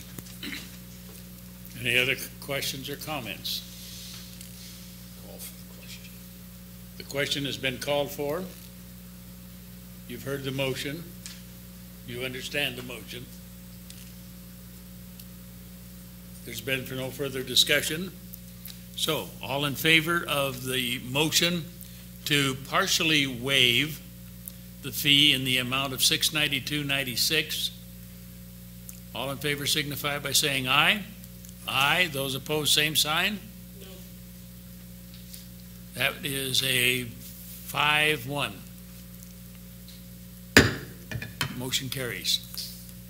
Thank you. Appreciate it. Mr. Roberts. And with that, we would move to council business. I have nothing for council business.